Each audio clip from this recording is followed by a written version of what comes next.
What's going on, everyone? Today is Saturday, April 13th, and it is the final day of the full body split series. I've really enjoyed running this full body split routine. As I mentioned earlier in full body split day 1, this is something I probably haven't done since I first started working out. So it's been a nice way to keep things fresh in the gym. And as a thank you to all you guys for all your support, your likes, your comments, your subscriptions, I've included a link below to a Microsoft Excel spreadsheet that includes the entire full body split series day 1 through 4 in a grid format. This way you can follow along with all the exercise listed on one page, plus all the rep and set schemes. So thanks again for the support, everyone, and please keep giving me ideas on anything else that you guys want to learn about, because this channel is run by your feedback. Let's finish things off at Southside Athletic with full body split day 4.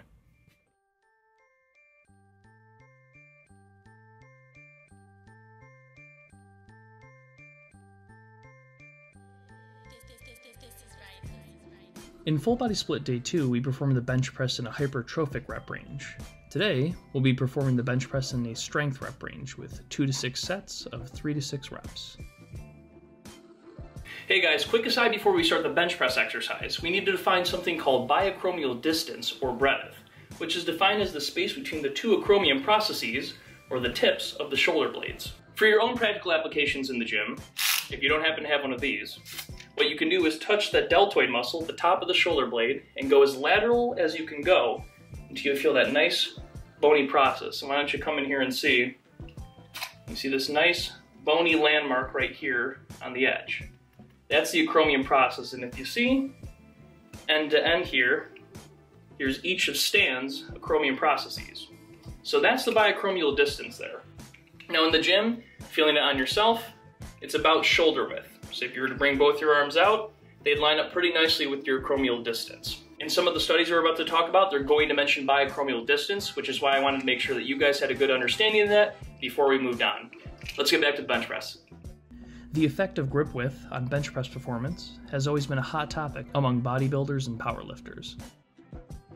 In 1992, the International Journal of Sports Biomechanics demonstrated that grip widths of 165 and 200% of the biacromial distance yielded the greatest results in mean bench press strength. Interestingly enough, the normal grip width chosen by the subjects in the 1992 article was about 189%, almost right in the middle of 165 and 200.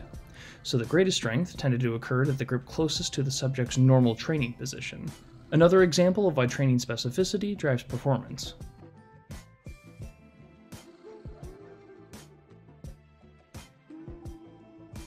A 2007 article by Comfort and Green studied the effect of grip width and risk of injury on the bench press. Their data suggested that a biacromial distance of greater than 1.5 or 150% places the shoulder in an at-risk position, which the authors define as 90 degrees of abduction with slight external rotation. Now, keep in mind, with any exercise you're performing, there's going to be some risk of injury involved. If you're new to the bench press exercise, or you don't feel comfortable with your current technique, maybe using a biacromial distance of 150% or less would be advantageous for you. However, if you're looking to maximize your performance on the bench press, a 2017 article in the Journal of Human Kinetics compared a wide or 81 centimeter grip with a medium or 61.5 centimeter grip and a narrow or 42 centimeter grip, which was the average biacromial distance of participants. Results showed that the participants were able to lift their greatest 6 repetition maximum load using the wide grip. Furthermore, participants had a greater 6 repetition max with the medium compared to the narrow grip. In summary, specificity of training may yield the greatest 1 repetition maximum results, so stick to a grip that's comfortable for you. Interestingly, arm and forearm length does not determine bench press performance as much as other factors such as muscle mass, training experience, etc. If you're having shoulder pain or want to take precautionary measures with your technique, using a grip width of less than 150% of your biacromial distance is best for injury prevention. And when it comes to maximizing performance with the bench press, using a wide grip, or 165 to 180% of your biacromial distance, will allow you to lift more weight with the exercise.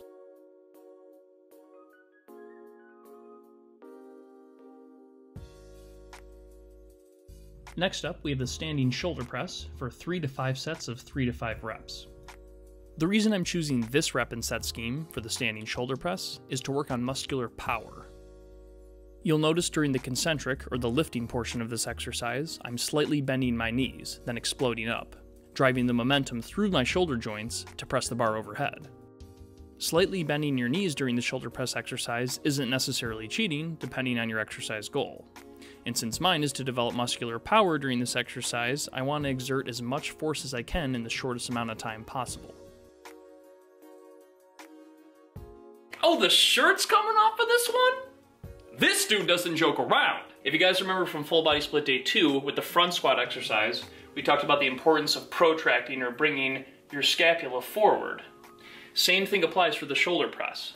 If you look at this position here, if I'm going to shoulder press and I'm not protracting my scapula and leaving them back, it's not really putting my shoulders in a good position to push the bar up. I'm kind of losing some range of motion here. A lot of stress on the shoulder joint. Now if you protract the scapula, bring them forward, give that a nice base of support for the bar there, makes it much more efficient to push the bar up overhead.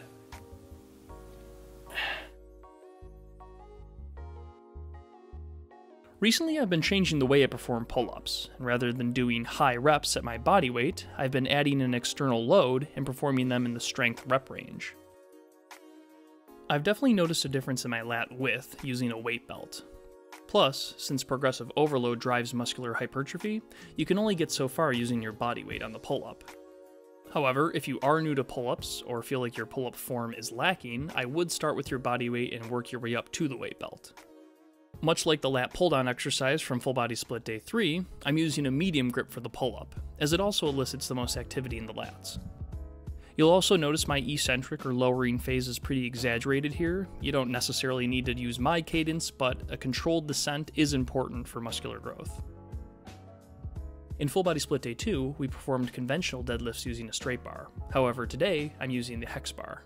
Not only does this add a little variation to the training split, but it also emphasizes different muscle groups and enhances power output. A 2016 article by Camara et al. Studied both muscle activation patterns and power characteristics with the straight and hex barbell. Although there was no significant difference in the deadlift 1 rep max values between the straight and hex bars, the hexagonal barbell did elicit more quadriceps activity, whereas the conventional barbell targeted more hamstrings and low back.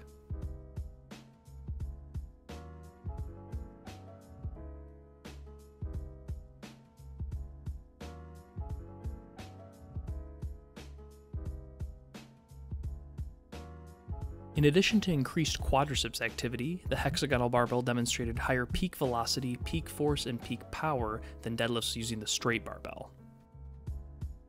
Developing muscular power is important for force production, and in fact, increasing your peak power output using the hex bar can translate to increased performance using the conventional deadlift. Recently, I feel like my traps have been a little lagging, so to add some volume to the training split, I've been performing hex bar shrugs. It's a nice transition to go right from the hex bar deadlift to save both time and energy in the gym. If you guys recall from Full Body Split Day 1, we performed the glute bridge exercise in the 12 to 15 rep range.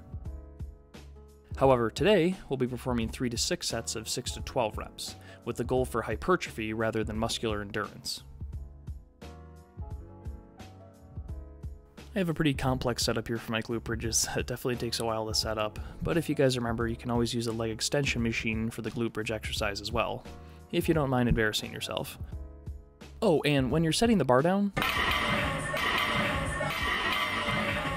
be careful.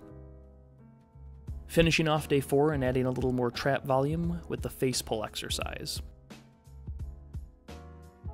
Every time I include face pulls in a split, I try to switch up the grip that I use each time. For this one, I'm going with a pronated or overhand grip. Well guys, that's it. We finished the Full Body Split series. Thanks again to everyone who stuck around for all 4 parts of the split. And remember, if you want to run the routine on your own, there's a link in the description below leading to a Microsoft Excel spreadsheet so you can follow along. And remember, please continue to like, subscribe to the channel, and leave a comment below on anything else that you guys want to learn about. Our next topic, stretching.